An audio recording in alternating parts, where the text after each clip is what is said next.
ये वीडियो में हम लोग सीखेंगे कि आज के दिन बैंक निफ्टी और निफ्टी में जो लास्ट आवर में तेज़ गिरावट आई है, क्या वो तेज़ गिरावट रुक जाएगी या फिर और भी उससे बड़ा फॉल हो सकता है, और उसके पीछे का कंप्लीट लॉजिक क्या है as per the price action. तो इस प्राइस एक्शन के सीरीज में आज आपको मैं एक इंटरेस्टिंग पॉइंट सिखाऊंगा जिससे आपको पता चलेगा कि मार्केट कब रेंज बाउंड में जा सकता है और कब ब्रेकआउट आके तेज़ गिरावट हो सकती है। तो ये वीडियो को एंड तक जरूर देखिएगा। अभी देख लेते हैं कि बैंक निफ्टी का डेली का चार्ट हमें क्या इंडिकेट कर रहा है। जैसा मैंने आपको बताया हुआ था, मार्केट में एक तेज गिरावट होने के बाद मार्केट अभी एक यहाँ पे कंसोलिडेशन का जोन बना रहा है। जब तक मार्केट ये कंसोलिडेशन के जोन में बना रहेगा तब तक हम लोगों को कौन से जगह पे ट्रेड लेना है। तो जब भी मार्केट ऊपर रेजिस्टेंस के करीब जाएगा या फिर नीचे सपोर्ट के करीब आएगा, हम लोगों के लिए ट्रेड का अपॉर्चुनिटी क्रिएट हो जाएगा। ये ट्रेड के अपॉर्चुनिटी के समय ट्रेड लेते समय हम लोग ओपन इंटरेस्ट के डेटा का सहारा लेंगे, जिससे हम लोगों को पता चलेगा कि यहाँ पे कितने बड़े क्वांटिटी के साथ लोग ट्रैप हुए हैं और फिर हम लोग उस बड़े मोमेंटम को कैच कर सकते हैं। ये जो मैंने आपको अभी फ्लो चार्ट लगा के रखा हुआ है, इसको थोड़ा नोट डाउन करके रखिए। अभी स्टेप बाय स्टेप मैं आपको एक्सप्लेन करके बताऊंगा। यहाँ पर अगर आप देखोगे तो 15 मिनट चार्ट में आपको दिखाई देगी कि लास्ट के 45 मिनट्स में एक तेज गिरावट हम लोगों को देखने को मिली। ये जो तेज गिरावट मार्केट में हुई थी, इस मोमेंटम के हम लोगों ने कैच कर दिया। यहाँ पे पुट को 112 पे लेके 172 के करीब हम लोगों ने प्रॉफिट बुक कर लिया। अभी जब आप इसके पीछे का लॉजिक समझोगे तब आपको क्या करना है, वो लॉजिक के पॉइंट को, क्राइटेरिया को, कंसेप्ट को नोट डाउन करके रखना है और नेक्स्ट डे मतलब कल के दिन इसी तरीके का अपॉर्चुनिटी कहाँ पे मिलता है उसको फाइंड आउट करना है। तो आज के दिन क्या हुआ था, मार्केट जो था वो मार्केट ऊपर आने की कोशिश कर रहा था, लेकिन ऊपर आते समय मार्केट को एक यहाँ पे रेजिस्टेंस हिट हो रहा था। जब मार्केट इस रेजिस्टेंस लेवल के करीब आ रहा था तो 16,400 का जो कॉल है वो 16,400 की कॉल में क्लियर कट दिखाई दे रहा था कि राइटर लोग जो है वो अपनी पोजीशन क्लियर ओपन कर रहे हैं। तो इसका मतलब ओपन इंटरेस्ट के डेटा से हमें दिखाई दे रहा था कि ऊपर की साइड में रेजिस्टेंस स्ट्रांग होते जा रहे हैं। तो मैंने सिंपली क्या किया, यहाँ पे जो ट्रेंड लाइन है वो ट्रेंड लाइन को ड्रॉ किया और जैसे ये ट्रेंड लाइन ब्रेकआउट हो गया तो मैंने यहाँ पर ट्रेड कर लिया। यहाँ पे मैंने आपको क्लियर कट बता भी दिया था कि यहाँ पे ट्रेंड लाइन का ब्रेकआउट होगा तो मार्केट नीचे आएगा। इसमें मुझे दोनों कंफर्मेशन थे। प्राइस एक्शन के हिसाब से मुझे यहाँ पे एक ये रेंज बाउंड मोमेंटम में मार्केट रेजिस्टेंस लेवल के करीब जब जा चुका था तब ओपन इंटरेस्ट के डेटा का कंफर्मेशन मिला था, और जैसे ही मार्केट ने इस ट्रेंड लाइन को ब्रेक किया तो मुझे डाउन साइड का भी कंफर्मेशन मिल गया। ये दोनों कंफर्मेशन लेके मैंने यहाँ पर ट्रेड किया। अभी कल के दिन किस तरीके से हम लोगों को ट्रेड करना है इसको समझना पड़ेगा। अगर ऊपर की साइड में देखेंगे तो हम लोगों के लिए एक इंपॉर्टेंट रेजिस्टेंस लेवल बन के आ रहा है।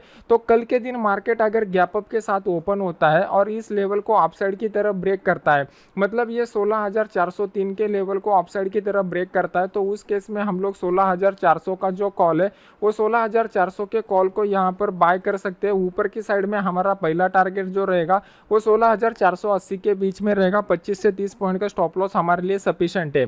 अभी यहाँ पे आप देखोगे तो मार्केट ने जो एक इंपॉर्टेंट ट्रेंड लाइन है, ये इंपॉर्टेंट ट्रेंड लाइन को डाउन साइड की तरफ ब्रेक किया हुआ है। तो कल के दिन मार्केट डायरेक्ट गैप डाउन के साथ खुलता है तो इमीडिएटली कोई भी ट्रेड नहीं लेंगे, पहले प्राइस एक्शन देखेंगे और फिर उसके बाद ट्रेडिंग का डिसीजन ले लेंगे। आपने इस फ्री वाले चैनल में मैं आपको अपडेट कर दूंगा। फ्री वाले चैनल का लिंक वीडियो के नीचे डिस्क्रिप्शन बॉक्स में मैंने लगाया हुआ है, आप वहां पे जाके चेक कर सकते हो। फिर उसके बाद मार्केट अगर डायरेक्टली फ्लैट ओपन हो जाता है तो इमीडिएटली कोई भी ट्रेड मत कीजिए, क्योंकि मार्केट अगर आप देखोगे तो मार्केट एक कंसोलिडेशन की फेज के बीच में ही फंसा हुआ है। मैंने आपको बताया हुआ था कि प्राइस एक्शन से हम लोग दो तरीके के फेज को मार्केट में आइडेंटिफाई कर सकते हो। पहला फेज होता है ट्रेंडी फेज और दूसरा होता है रेंज बाउंड फेज। अभी मार्केट में ट्रेंडी फेज कब डेवलप होगा और रेंज बाउंड फेज कब डेवलप होगा, इसका एक रियल लाइव एग्जांपल अभी आपके सामने मैं बताता हूं। यहाँ पे आप देखोगे तो मार्केट जो था वो इस जोन में फंसा हुआ था। ये जोन में market completely range bound momentum में था। जैसे ही मार्केट ने इस ट्रेंड लाइन को ब्रेक किया, मार्केट रेंज बाउंड के मोमेंटम को छोड़ के ट्रेंडी फेज में आ गया।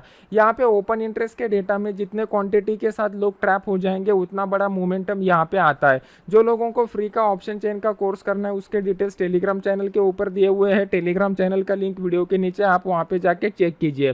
अभी देख लेते हैं कि निफ्टी के बाद बैंक निफ्टी में किस तरीके का सिनेरियो बन चुका है। अगर हम लोग बैंक निफ्टी और निफ्टी का कंपैरिजन करेंगे तो बैंक निफ्टी आज थोड़ा स्ट्रांग दिखाई दे रहा था। यहाँ पे प्राइस एक्शन और ओपन इंटरेस्ट के डेटा को मैं क्लब करता हूँ और उसके बाद मेरा एक सीक्रेट कंसेप्ट रहता है कि बैंक निफ्टी और निफ्टी के चार्ट को मैं सिंक करने की कोशिश करता हूँ। इसका क्या मतलब होता है, मान लो कि बैंक निफ्टी मुझे बता रहा है कि मार्केट में ट्रेंडी फेज आने वाला है, सेम टाइम पे अगर निफ्टी मुझे बताता है ट्रेंडी फेज आने वाला है, तो मैं ट्रेंडी फेज के हिसाब से ट्रेड लेना प्रेफर करता हूँ।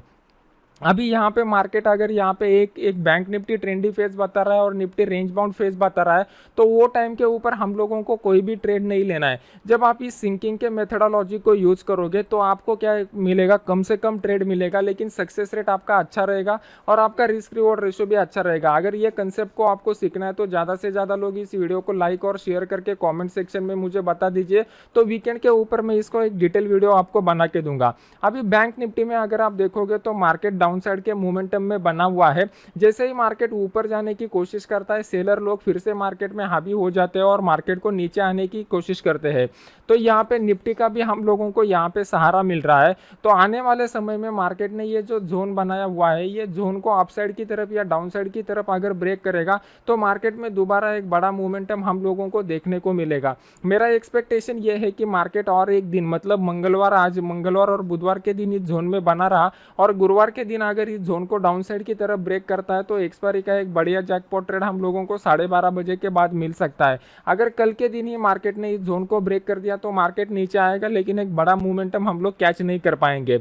अभी कल के दिन अगर ट्रेड करना है तो हम लोगों को सबसे पहले 15 मिनट चार्ट के ऊपर जाना पड़ेगा।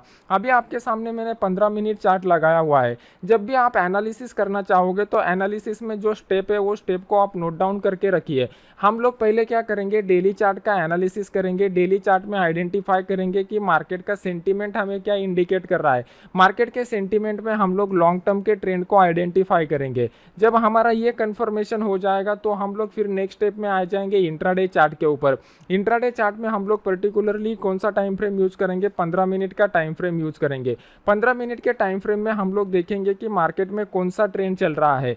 जब यहाँ पे आपको डेली का ट्रेंड और जो इंट्राडे का ट्रेंड है वो सेम ट्रेंड अगर मार्केट इंडिकेट कर रहा है, तभी हम लोग इसके ऊपर ट्रेड लेने की कोशिश करेंगे। अगर यहाँ पे डाइवर्जेंस आ जाता है, मतलब डेली के चार्ट में अप ट्रेंड बता रहा है और इंट्राडे के चार्ट में डाउन ट्रेंड बता रहा है, तो उस ट्रेड को आप लेने की कोशिश मत कीजिए, क्योंकि वहाँ पे आपका सक्सेस रेट भी कम रहेगा और आपका रिस्क रिवॉर्ड रेशियो भी कम रहेगा। जब हम लोगों को दोनों जगह पे कंफर्मेशन मिल जाएगा तो अगर ट्रेड लेंगे तो आपके लिए बेटर रहेगा।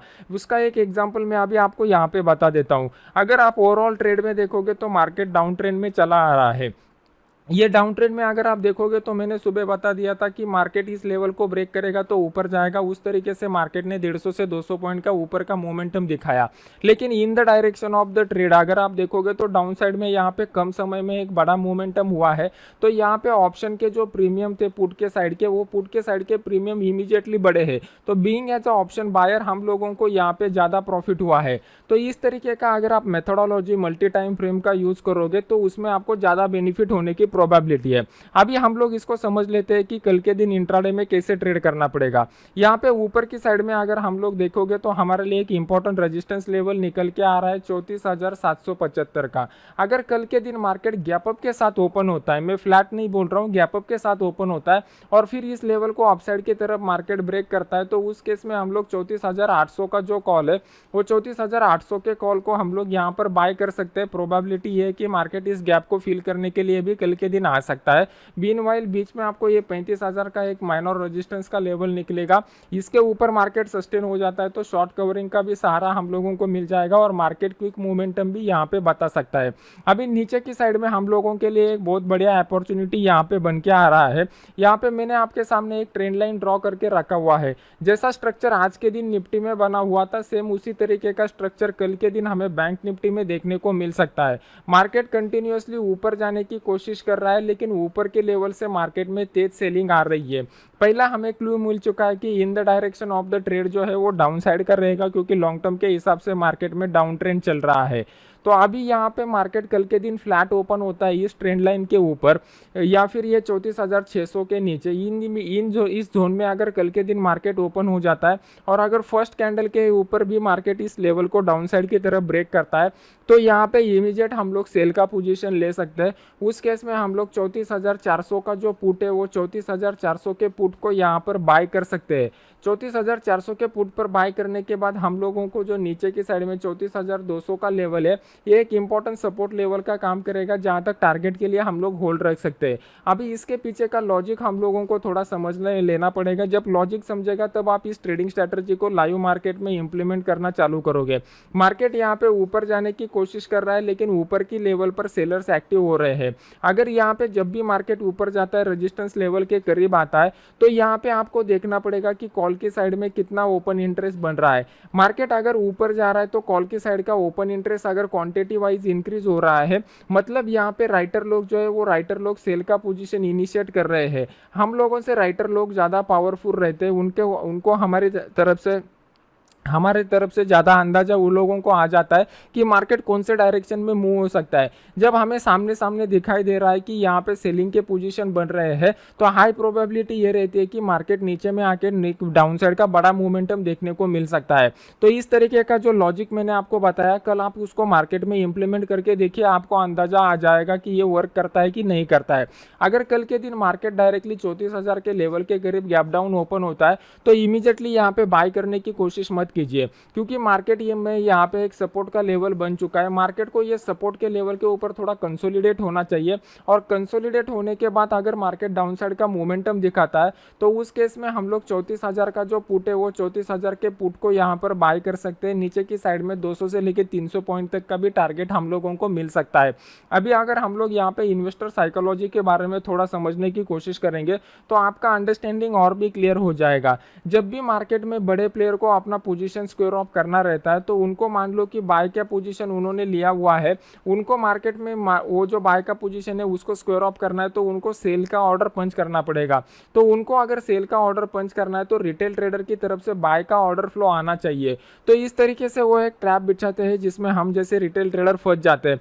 तो ये जो साइकोलॉजी है ये साइकोलॉजी को अगर आप पूरा समझोगे तो आपको आसानी से समझ में आ जाएगा कि कौन से लेवल के ऊपर ओपन इंटरेस्ट के डेटा में हम लोगों को दिखाई दे रहा है कि मार्केट में लोग जो है वो राइटर लोग बाइंग का पोजीशन बना रहे हैं या सेलिंग का पोजीशन बना रहे हैं।